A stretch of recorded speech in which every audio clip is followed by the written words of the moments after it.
Thank you so much for joining us today. I'm Marlon Bowling with you, your tour guide to the ag commodities.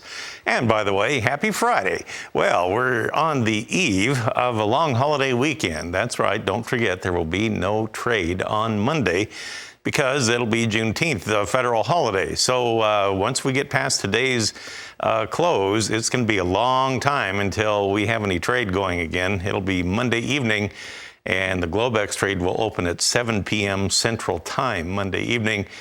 And anything can happen in the weather forecast between now and then, and also on the geopolitical scene as well.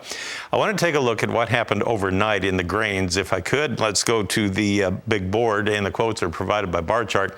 So here we have the July corn finishing 9.5 higher this morning at 632 3/4.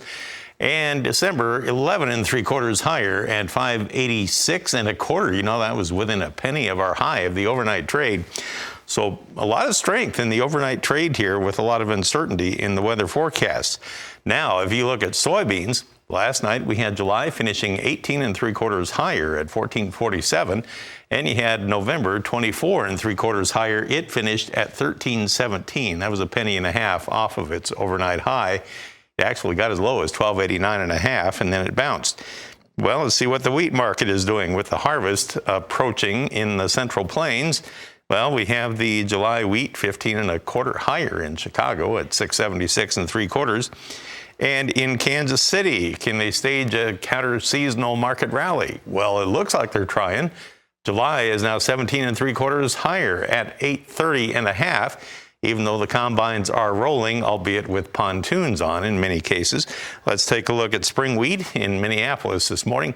We have July 12 higher at 844 3/4. And in the cotton market, we had an overnight trade on July 66 points higher at 81.30.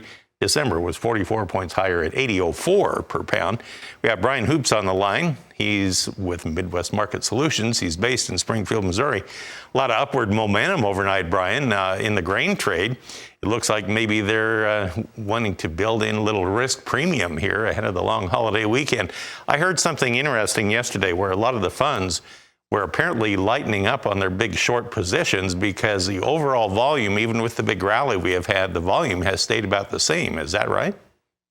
Yeah, that's what we're hearing too. You know, when we were kind of plunging last April and May, you know, we had a lot of phone calls, Marlon, about should producers be selling their crops now, and what's going on? Why is the market plunging? Even though we just don't have much of the crop out of the seed bags and into the seed beds.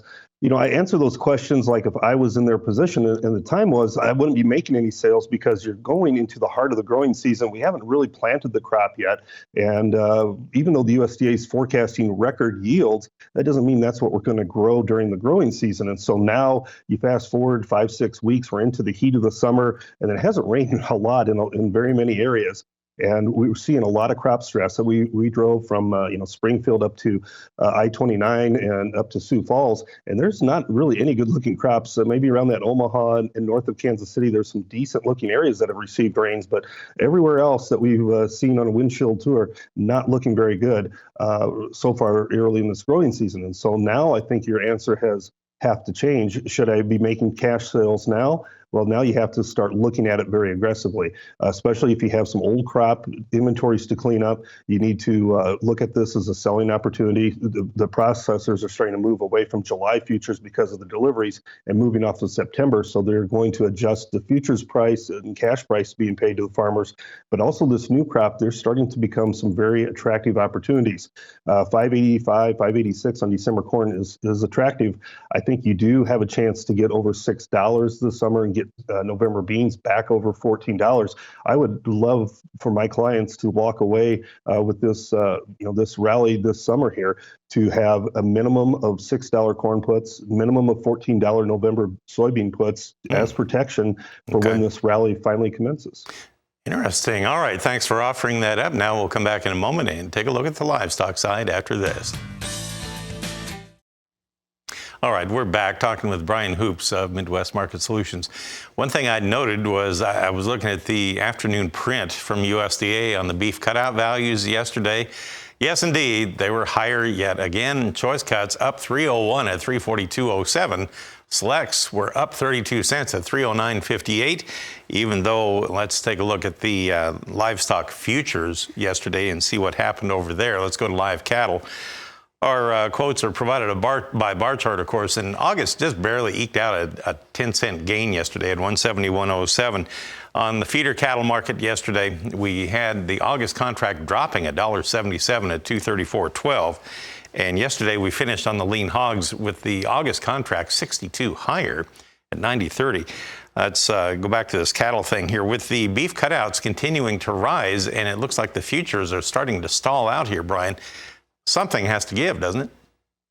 Yeah, right, Marlon. The cutouts are higher because of the slaughter pace that we've seen over the last week. So that's the pace has slowed a little bit, and that's prompted those box beef. Monday's pace will probably be slow, and that'll keep these box beef prices firmer.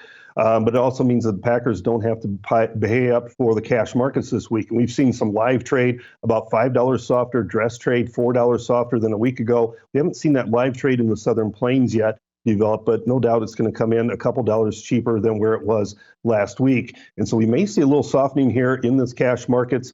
The futures are going to react to it as well. And especially with corn surging, it's going to put a little pressure, especially against that feeder cattle contract.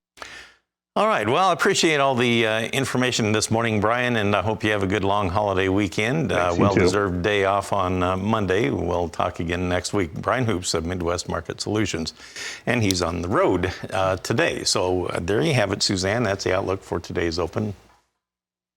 Could be a bouncy ride today. That's always. And how are those prices, by the way, going to affect everybody for Father's Day plans? Going to be out there grilling. Ahead of a big long holiday weekend, the weather forecasts, they'll change every 6 hours. So